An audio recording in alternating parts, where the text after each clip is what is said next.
Hello family soldiers, ఈరోజు మనం దసరా సిరీస్లో అద్భుతమైన అమ్మవారికి ఇష్టమైన కొబ్బరి లడ్డూని తయారు చేయబోతున్నాం. ఒకవేళ మీరు మన వీడియోస్ని ఫస్ట్ టైం చూస్తున్నట్టయితే సబ్స్క్రైబ్ చేసుకోండి. సో దానికోసం ముందుగా నేనైతే ఇలాంటి పచ్చి కొబ్బరిని అయితే రెడీ చేసుకుంటున్నాను. ఇది ఫ్రెష్గా తీసిన ముదురు కొబ్బరి అన్నమాట. లడ్డుకి ఇలా ముదురు కొబ్బరి అయితేనే చాలా బాగుంటుంది. ఈ కొబ్బరిని మనం తురుముకోవాలి. ఒకవేళ తురమడం కష్టం అనుకున్న వాళ్ళు మిక్సీకైనా పట్టుకోవచ్చు. ఇలా పట్టిన దాన్ని మనము ఒక సైడ్కి పెట్టేసుకుందాము. చూస్తున్నారు కదా, మనం చేసిన కొబ్బరి అయితే రెడీ అయిపోయింది, తురిమిన కొబ్బరి. సో ఇప్పుడు మనం ఒక బాణలి తీసుకుంటున్నాము, అందులోకి కాజు వేస్తున్నాము. ఇవి లడ్డూలోకి వీటిని మనం గీ వేసి రోస్ట్ చేసుకోవాలి. లో ఫ్లేమ్లోనే వేయించుకోవాలి. గీ వేసేసి లో ఫ్లేమ్లోనే వేయించుకోవాలన్నమాట. ఇలా వేయించుకున్న తర్వాత వీటిని తీసి పక్కన పెట్టేసుకున్నాము. ఇలా గోల్డెన్ కలర్ వచ్చేంత వరకు వేయించుకోవాలి. సో ఈ పక్కన పెట్టేసుకున్న తర్వాత ఇక్కడ మనం చూస్తున్నారు కదా, బెల్లాన్ని పౌడర్ లాగా చేసి దంచి లేదంటే ఒకవేళ తురిమి పక్కన పెట్టేసుకోవాలి. ఇప్పుడు అదే పెనంలోకి మనం తురిమి పెట్టుకున్న ఈ బెల్లాన్ని అయితే వేస్తున్నాము. ఈ బెల్లం నేనైతే స్వచ్ఛమైనది తీసుకున్నాను. ఒకవేళ మీకు అలా లేదు అంటే దీన్ని కాగించి వడగట్టుకొని వేసుకోవచ్చు.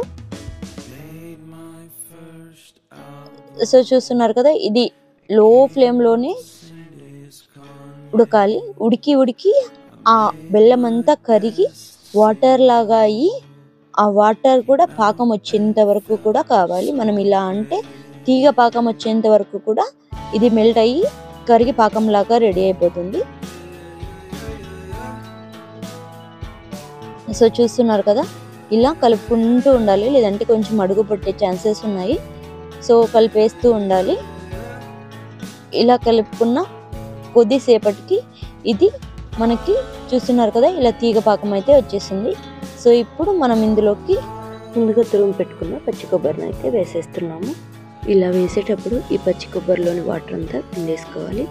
అలా అయితే మనకి తొందరగా పాకం దగ్గరకు వచ్చేసి లడ్డుకి ఉండలాగా చిక్కేదానికి తొందరగా వీలవుతుంది.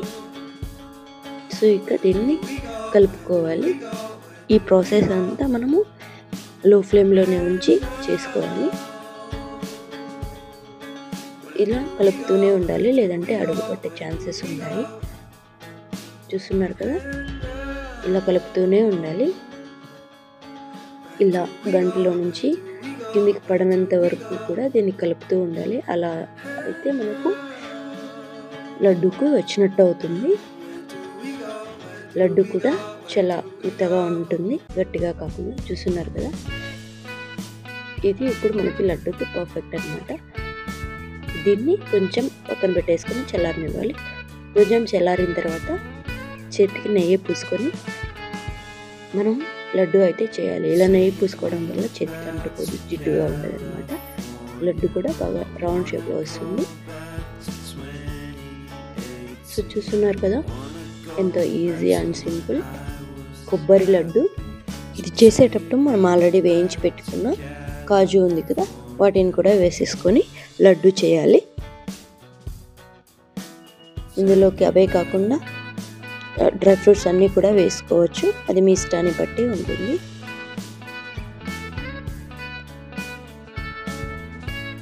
అంతే, సింపుల్ అండ్ ఈజీ కొబ్బరి laddu ready. Thank you for watching.